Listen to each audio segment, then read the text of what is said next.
Okay, so here's part 3 of my Starsaber video review. So last time we talked about this guy, and the time before that we transformed him from giant mode. So if you want to go check those out, check them out. This one I'll be converting to large robot form and then actually like giving him a rating. So, yeah, this should be fun.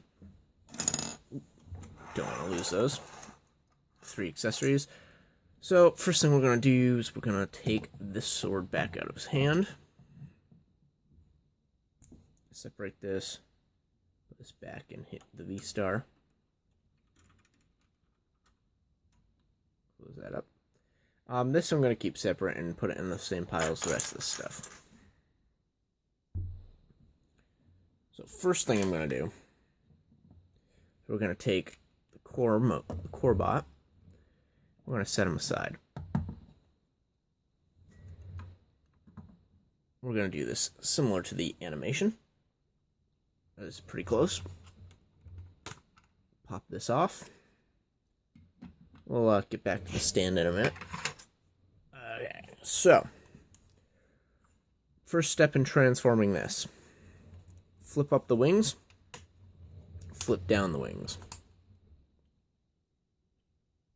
Pretty not complicated there. So next we're gonna come over here and untab these. Let me zoom in and see if I can. There. Basically like hooks that hook underneath the plastic here, like that. So using those. Get those out, and then there's a peg that pegs into the hand, or the upper arm. So we kind of just rotate this down. Once it's here, there's this groove is actually a button that locks everything into place. We're gonna push that so we can move this whole unit up. If we didn't push that, it's supposed to lock into place. One side doesn't work, the other one does. So we're gonna press it. Bring it up, lock it into place. You also have to push that button to disengage it. That part works. So, at this point, I'm going to grab this foot, where the landing gear came out earlier. We're going to grab the toe, rotate it up, then rotate it up again. Now, we'll notice this entire foot here, besides the toe, is die-cast metal to give him a little more sturdiness on his feet. Come over here. Do the same thing on this side.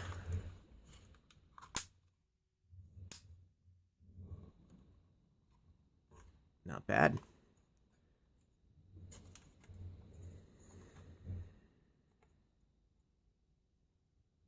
There we go. Okay. So, doesn't look too bad so far. Well, we are not finished. We have to rotate this round and then this back round to put the joint where it's supposed to be. So now we have knees. Now, if we flip up his battle skirt here for a second, he's got these really cool looking ball joints up in the leg, so that is pretty cool. So we'll bring those back down.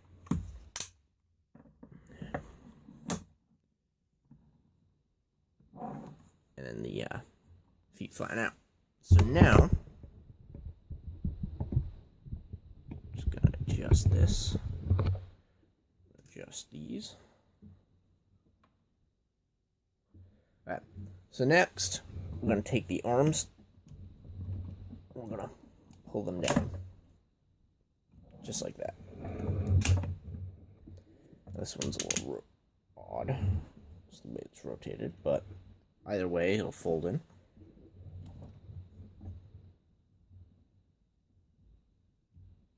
Rotate the hand, open up.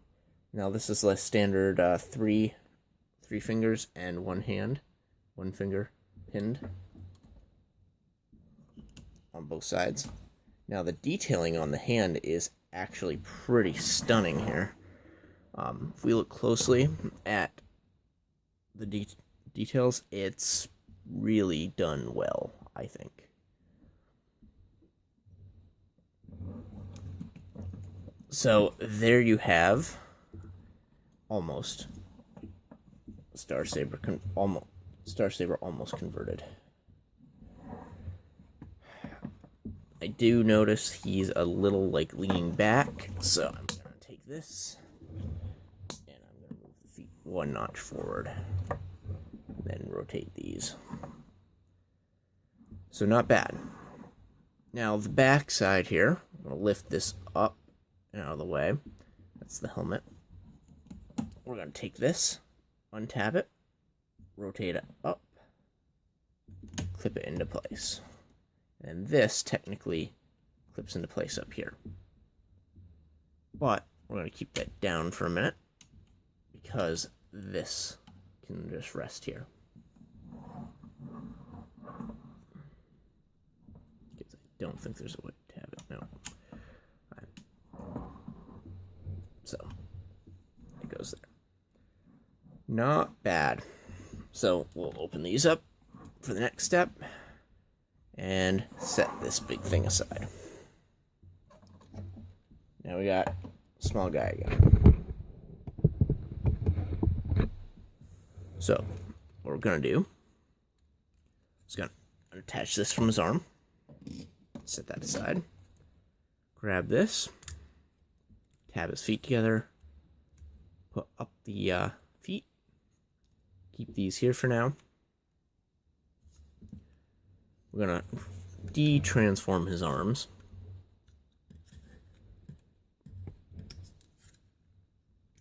Like so.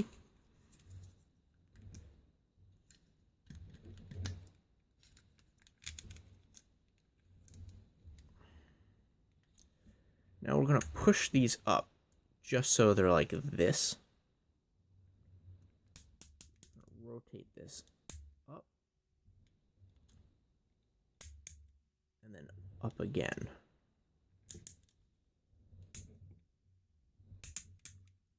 So that this rests on his chest plate. Make sure this is tapped together. So next thing, wings are folded back. Just fold these. Open. Make sure these line up. Head's in place. And there you have his core mode. Back up here. Slide this into place. Take this. We're gonna set it in. This takes some finagling sometimes. Never works out nice and neat, because that would be too neat. Move the wings out of the way for a second. And we're just gonna finagle it. It should eventually just snap in place. Like, almost like that.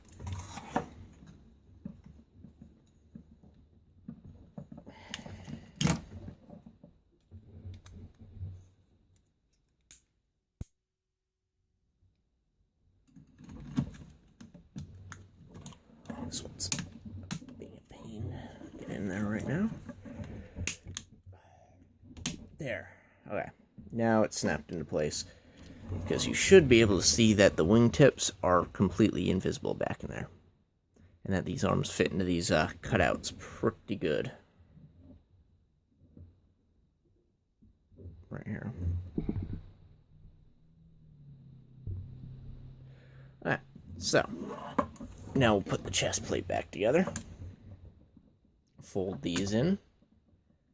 Open the wings. So at this point, we have him in basic mode with the standard head from when he's not using his battle helmet. So this is when he's walking around the base. Pretty cool. Still has the head rotation.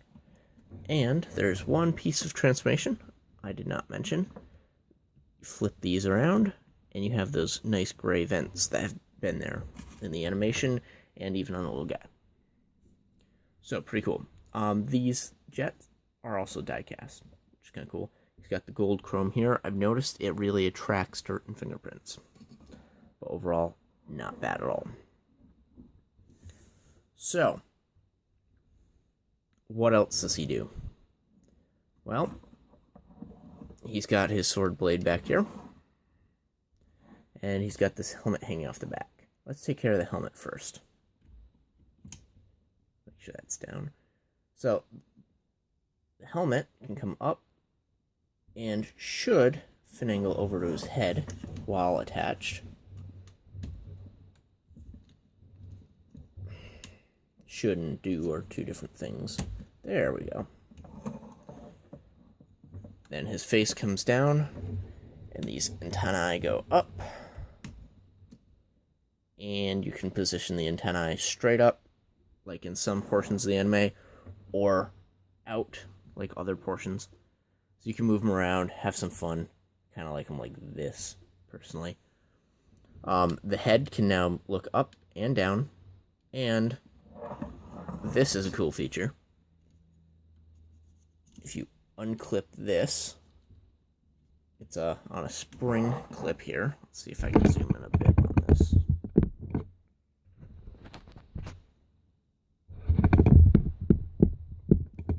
It's a nice little spring in here, like this. It's pretty cool. And that kind of just clips onto the back of the helmet, allowing you to declip it just like the show.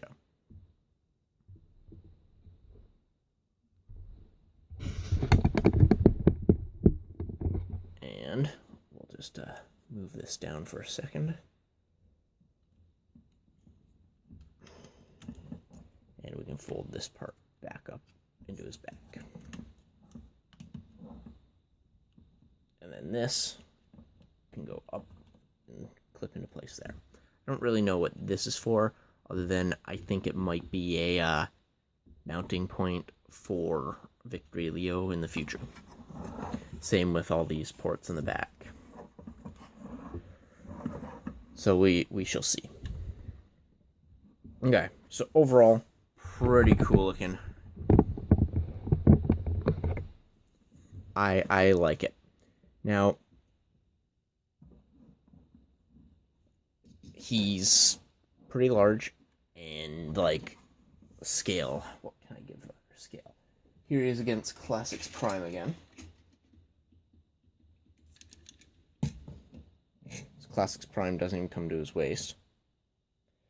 And here he is against new leader class Megatron, if you have or have seen him. So, pretty large. And exciting. So, I'll get into postability, and then I'll get into this accessories that come with this one. So, first off, we got the feet. Good wide range of motion here. Even a walking clip for forward walking motion. Feet tips move due to transformation, but whatever works. Side to side as well. We got a almost 90-degree joint on his leg, on his knee, with a swivel. Swivel above the just below the hip. Two heavy ratchet joints. Battle skirt moves forward and backward. Waist joint does not swivel. Actually, it does swivel. I'm sorry, just not a lot. As well as it's got a joint in here that rotates down. So you can put him in that battle mode where he's like depressed on the ground, kneeling, yelling that his friend died again. Or even this mode right here is pretty cool looking. Just like hunched over and ready to battle. Great motion in that. So bring him back up. Move the arms back around. The arms move up here, which is phenomenal. It does get limited when you move the arm forward. So that's cool. Always cool to see. Plus, in the animation, he's staying straight a lot, like this. And his arms move down here. Well, look, they do that too. We got a nice friction hinge here, which only goes to this point. And then there's a kind of like a partial ratchet joint in his elbow at that point. So the arm does not interfere with itself. Pretty cool. So you can get just over 90 degrees out of these two joints, depending on how you position the arm.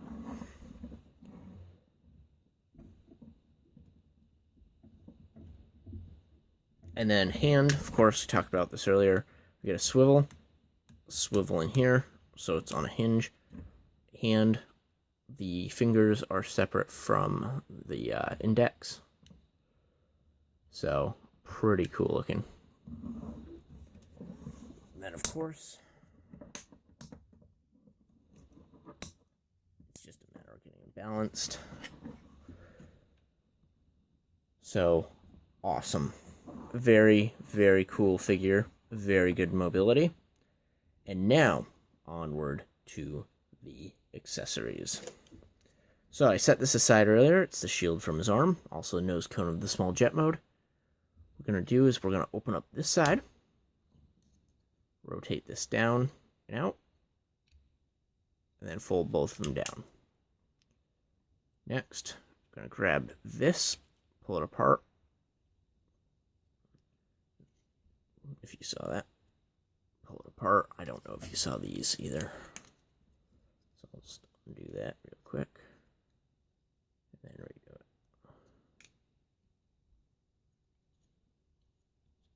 Okay. So I'm just going to lower this for a second. Alright. And then, come to the back of this guy. Pop open this little vent, just like in the show. And you can pull out the sword. So I just wanted to also mention while we're here, the head has an up and down rotation as well as a side to side. So it retains the original motion of the head as well as adds some new stuff in. So you got the blade, you got this, it clips into here. Tabs in pretty nicely.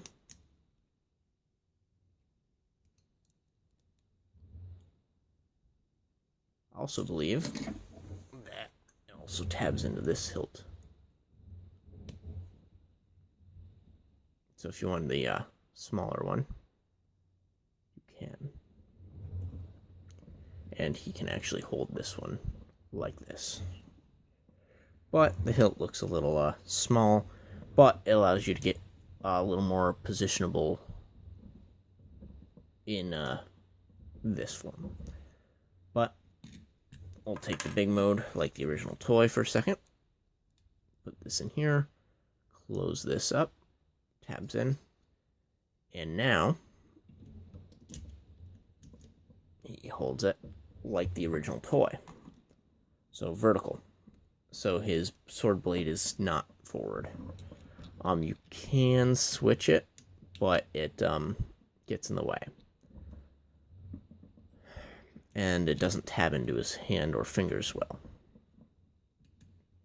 So, of my complaints, I wish the long sword handle had a better system to clip into fingers so you could do it like this.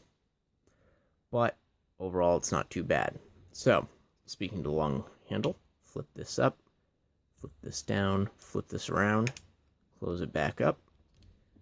And we'll grab the longer sword handle and clip it into place.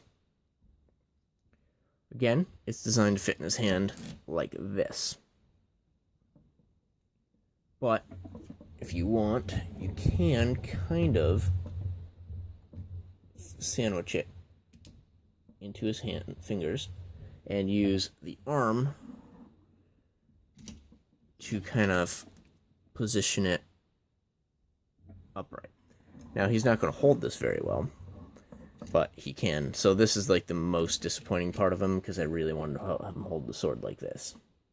And I have not found a good way of doing that yet. So I'm tempted to actually 3D print my own hilt here that actually clips into the fingers like this, which I can do. I have the technology, so not bad. Also, the longer one claims that you should be able to use it in association with the other hand and dual wield the sword here. I have had moderate luck with getting to hold it with two hands, but it's still pretty cool. So, sword aside, the gun still clips into his hand like before. Not that he ever used the gun in this mode in the show, but the option's there. So, I think overall this is a fantastic addition to the Transformers line. I think this works for both classics because of the scale, and Generations and all of those. Classics, Universe, Generations, Hunt for the Decepticons,